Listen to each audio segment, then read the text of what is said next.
You've probably seen one of these, a Lego brick. But have you ever wondered how it all started and why it's called Lego? Actually, the name is much older than this plastic brick. Are you curious? Let me tell you how it all began.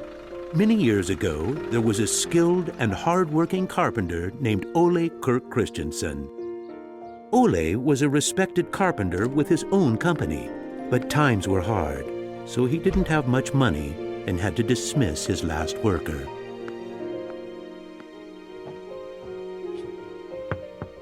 Come on in. I've closed down the workshop and packed my things. Thank you. I suppose I'd better write you a paycheck.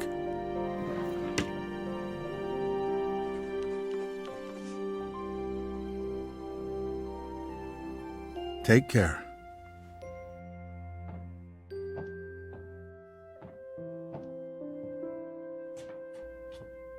Well, that was the last one.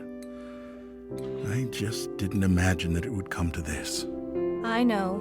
It's hard to understand. But at least now it can't get much worse.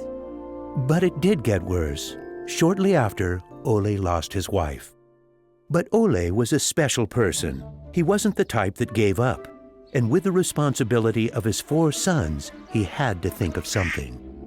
Ole had gotten an idea, and for him, it never took long to put an idea into action. Ole's little invention made his boys so happy that he thought maybe he should start making toys. Ole decided to give it a try. Luckily, he had saved up a lot of wood from the carpentry production. He could now use it to make toys.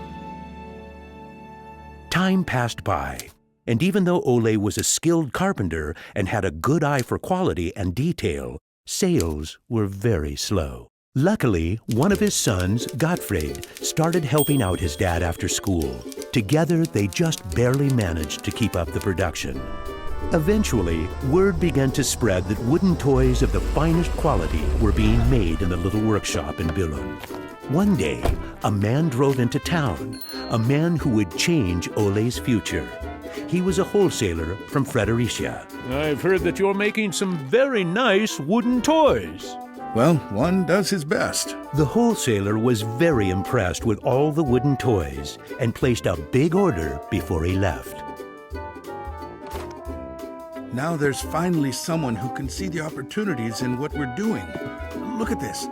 The wholesaler wants to put a lot of our toys into his store for the holidays. It's going to be a good Christmas this year, but we'll be busy. Now there was a lot to do in the little workshop, and Ole could rehire his former workers. Ole only used the highest quality wood, which was hand-picked and very carefully prepared. They worked day and night to get the order finished, so the wholesaler could get the toys out in stores before Christmas. Is there something wrong, Dad? I'm afraid that we're in big trouble. In the middle of their work, Ole received a letter saying that the wholesaler had filed for bankruptcy and couldn't buy the toys that he had ordered. But what are you gonna do? What about Christmas? Now we can't even afford food? I'll do it. What are you gonna do, Dad? I'll do it myself. I'll drive around selling the toys. There was no time to lose. Ole packed the car with all the toys and drove off. Ole was a very good toy maker, but was not a very good salesman. He didn't like praising himself or talking about how carefully the toys had been made. But he had to keep trying if he was going to sell anything. This is going to be a blast. Is there anything you're interested in? It looks exciting, but I don't have a lot of money right now. Maybe we could trade and call it even. Well, I would prefer money, but... In the end, he succeeded in selling all the toys. He didn't receive as much money as he had hoped, but the family managed, and they had plenty of food for Christmas. Time passed by, but the toys didn't sell as quickly as they had expected. Ole thought perhaps the company needed a good name. What should it be? It has to be a short word. I want it to convey playing well. In Danish, playing well is called lege godt. What should it be? What should it be? Yeah, if only I could get some sort of a sign.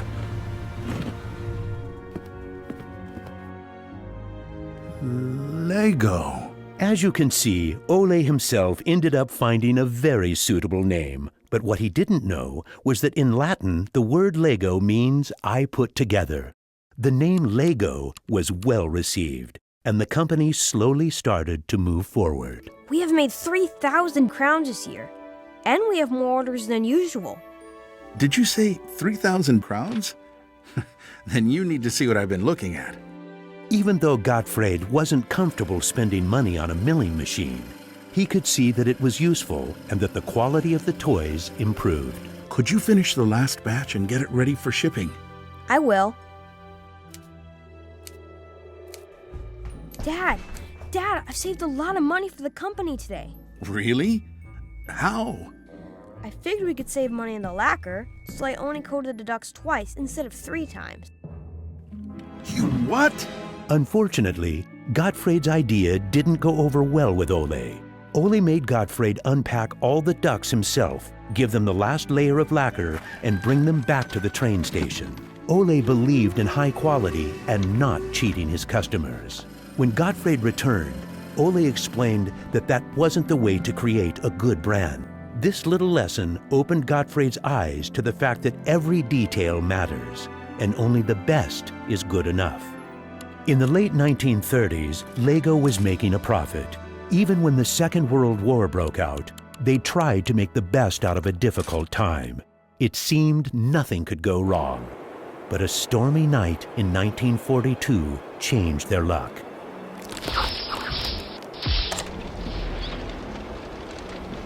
There's a fire!